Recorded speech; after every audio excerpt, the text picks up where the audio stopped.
So this is the look that I did, and it's the makeup that she wore to, I believe, the Russian premiere of Oz the Great and Powerful, is it? The Oz movie anyway. So it's this like glamorous warm smoky eye, and with kind of a nudish bronzy cheek and a nude lip. And this video will be a talk through video where it's of me live talking and doing the makeup. I haven't done one in a while. I've done quite a few voiceover tutorials recently, just because they are easier and quicker to film and edit. So I've been doing a lot of those recently, but I really do enjoy talking to the camera. And personally myself, I know I prefer watching talk through videos rather than voiceover tutorials. So yeah, I really just wanted to get back into the habit of doing more of these. I will also have a link to my blog post and my corresponding blog post with all the products I've used and pictures of the finished look and images of the inspiration look that Mila Kunis wore. So without any further ado, let's get into the tutorial. So to start off, I'm going to apply my base, and for my primer I'm using Stila's One Step Corrector, and I'm using a Sigma F82. And this is just basically prepping my skin for the makeup, and in theory this product is supposed to correct any uneven skin tone, so like the green corrects redness, the lilac corrects any yellowness. I don't think it does that too much. It makes a slight little bit of a difference, but nothing drastic. Because I think also once it's pumped out, they just mix together, the colours mix together, so I need to just get this mixed up serum. Now that I've that on, I'm applying my foundation, and I'm going to be mixing MAC's Pro Longwear in NC30 and Kat Von D's Lock It Tattoo in M52. And I'm just applying that over the face, and the reason I was mixing is because I want the coverage of the Kat Von D, but I just needed to warm it up a bit. And I'm thinking of doing a review on the Kat Von D Lock It Tattoo foundation. So if you'd like to see that, let me know in the comments below, that I know if you'd be interested.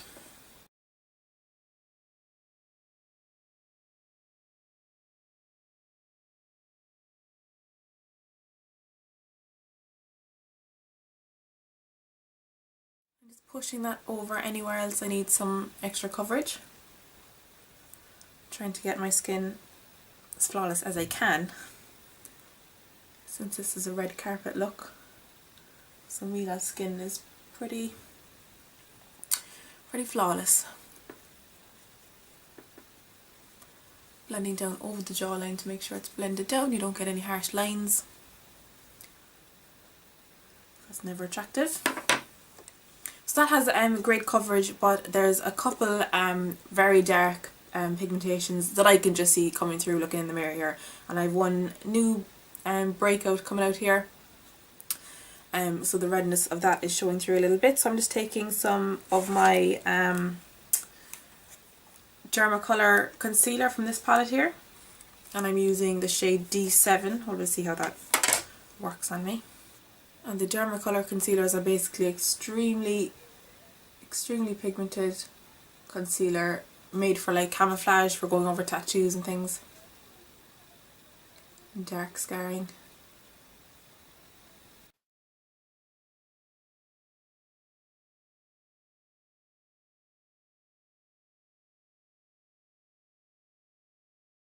Then for my under eye concealer, I'm using Maybelline's Instant Age Rewind Eraser Dark Circles, and this is in the shade Medium. And I've just taken off the sponge thing on the top, just so I just twist it out the top and then apply it to the back of my hand. And I'm going to use a synthetic fluffy brush like this one right here. This is from Crown, doesn't have a number on it. Just buffing that under the eye over my dark circles and into this side of, kind of the side of the nose there, which most people would have a little bit of darkness that carries up that way. If you just turn your head, you can see it when you're applying your concealer.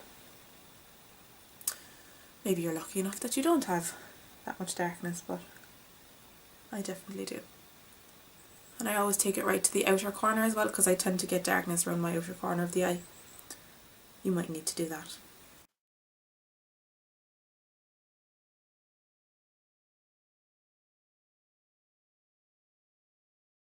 I'm going to let that set and move on to my eyes, and I'm going to prime them with Urban Decay's Primer Potion. I'm just taking a little bit on my ring finger, on my 2 ring fingers, and applying that anywhere I'll be applying shadow. And I use my ring finger because it's the weakest finger of your hand, so it'll be the most gentle on your eye area. And my mom was saying to me the other day that, which was a good point, that she feels like she shouldn't even be rubbing the primer on. You know, you should be patting it, which makes sense, but I like to just spread it out at least a little bit, just by gently, not rubbing it on, but gently just spreading it over the lid, and then you can pat it in. Now for the eyeshadow, I couldn't get a very clear image of like her makeup close up, so I'm just kind of working off the few images that I have pulled up and kind of zoomed into. So I'm going to start off by applying Kid, which is a matte light warmish brown, and I'm using a flat shader brush, and I'm just placing that all over the lid just as a base. This look is quite a dark smoky look, but it has some warmth to it, and she wore it with a purple dress, and it kind of almost picked up those kind of plummy tones. The shading just kind of around the crease, so we'll see what we can do to mimic that. And I'm actually just going to switch to a blending brush and take that up and above the crease, so it's like a base shadow for the lid and a transitional shade for the crease. Just having that base colour laid down, it helps other colours blend into, because powder blends into powder easier than it will blend onto just straight skin. Especially when you're going in with dark colours, sometimes they can just cling to your skin, and if you make any errors, if you apply too much, it's very hard to blend away. Whereas it's a little bit easier to blend away over another powder, a lighter powder. Now already that's given us just a slightly warmer, matter base. Now she definitely does have some sort of goldy inner corner highlight, so I'm going to take Light Bronze from the Lorac Pro palette, and I'm just using the other side of that flat brush. So I'm just applying that around the tear duct area and pulling it up onto the lid ever so slightly. And I'll probably have to touch this up after I do the rest of the shadow, but sometimes it helps to see where your darkness needs to stop and where you want that highlight to pop. And now I'm taking Sable from the Lorac Pro palette, which is a darker warm brown, and I'm using the side of the brush that I use the matte colour on, not the shimmery colour, and applying that to the rest of the lid.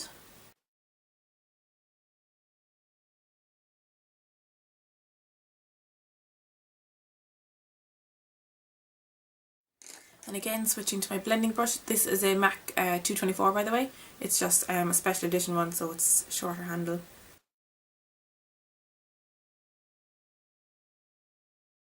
So I'm bringing that right up over the crease. And depending on your lid space and your space between your crease and your brow, you can kind of adjust how high you bring it up. If you don't have that much space, you don't need to bring it up high at all. I just have a lot of space, so I can work with that.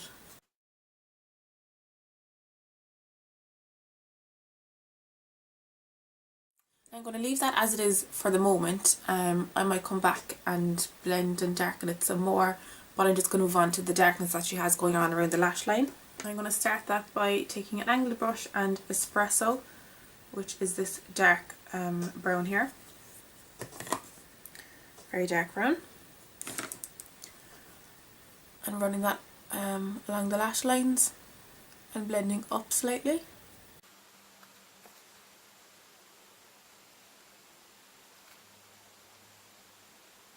So I'm bringing it up to a fair thickness.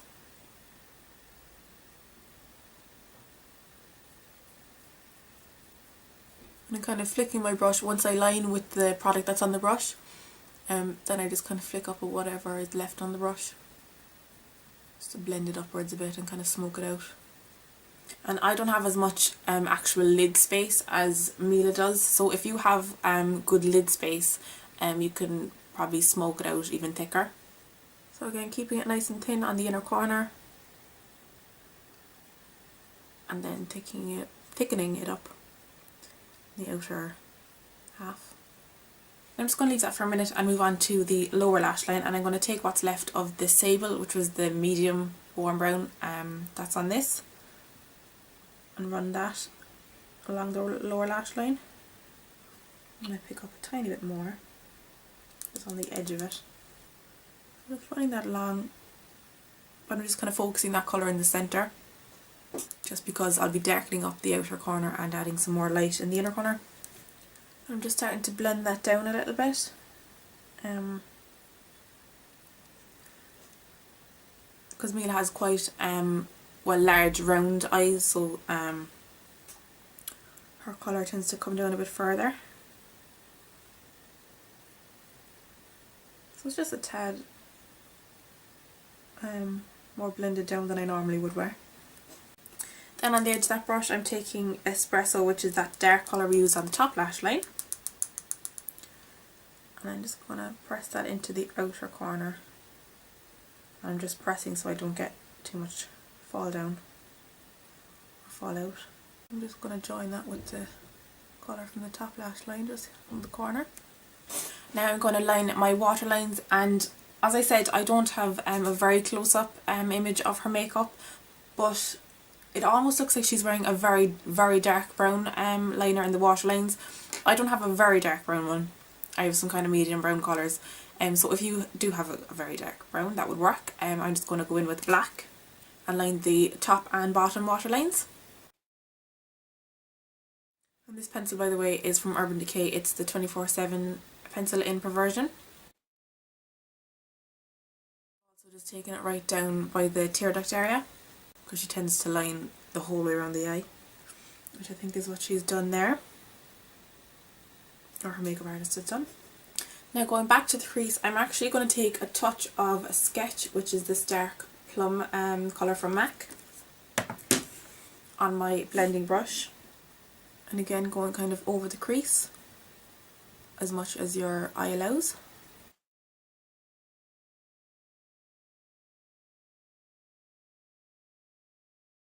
So this is just helping to darken it up, but also adding those kind of plum tones that I can kind of see in some of the pictures.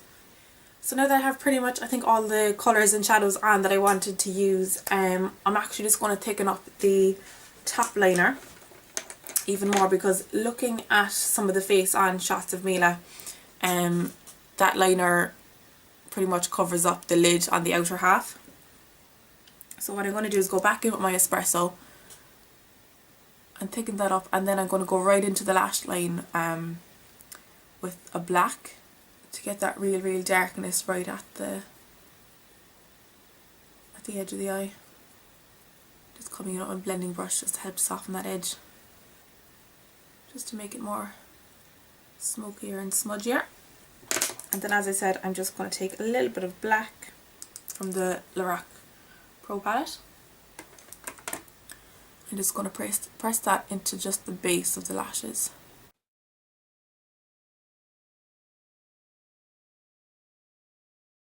Just do that along the very outer edge, the lower lashes. Just tapping it into the roots.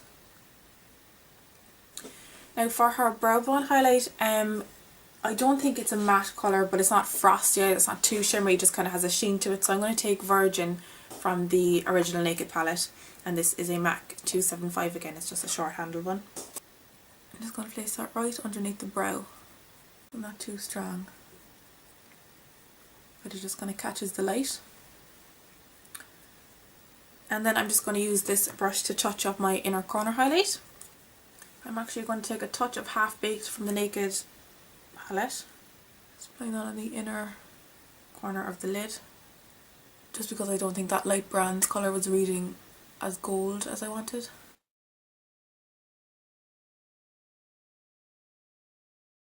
light bronze is also the one from the Lorac Pro Palette. These shimmery colours are quite fine shimmers, which is really nice. But for this I wanted it to really catch the light and not be so soft. So that Urban Decay colour then has much more blatant shimmer in it, so it catches the light a bit stronger. And it's a bit more gold. So I think that is it with the shadow. I'm just going to apply some mascara. I will be applying false lashes. Not particularly long or anything, just to give some more volume. But also my lashes are pretty pathetic. So I do need some help. Before I do that, I'm going to do my brows. And I'm going to use this brow wiz from Anastasia in medium ash.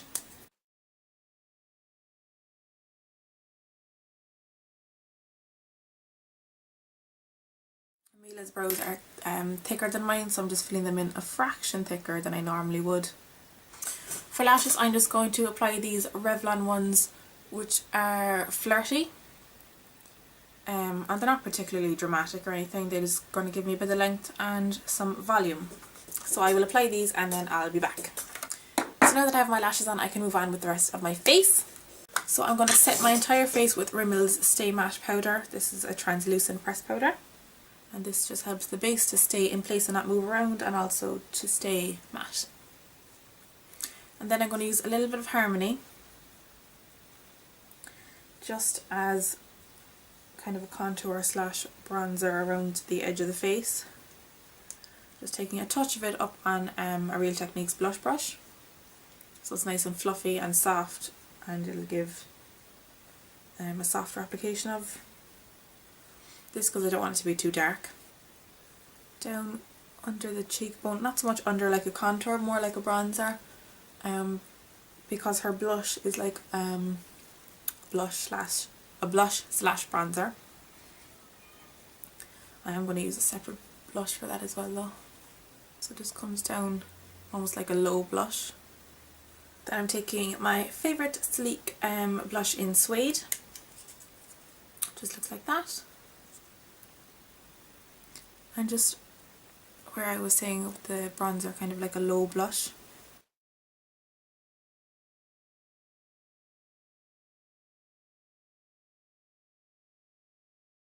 And then for the lips, I'm going to line all over with this nude lip liner from Natural Collection.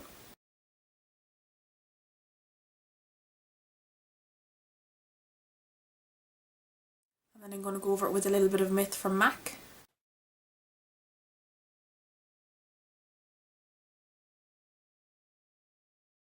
And her lip wasn't completely matte like that, and it wasn't that pale, so I'm going over the top with an e.l.f. lip gloss. This is called Berry Blush. If I had a lipstick that was kind of a sheenier and a little bit deeper than Myth, I would have gone with that.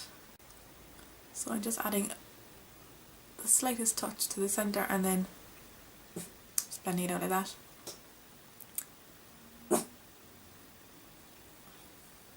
So I still want to keep it nude. So that is it for the look. I really hope you like it, and I hope you enjoyed watching the video. If you did, don't forget to give a thumbs up by clicking the like button that's down below. Also, don't forget to subscribe if you haven't. As always, I'll have all the products listed, pictures, and I'll have the inspiration picture on my blog as well, so I'll also have that post linked down below. So I think that's everything. Thanks so much for watching again, and I will see you in a later video. Bye!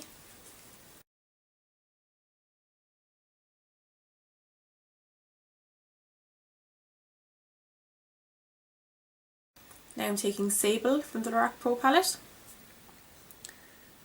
Oh, it's not Sable.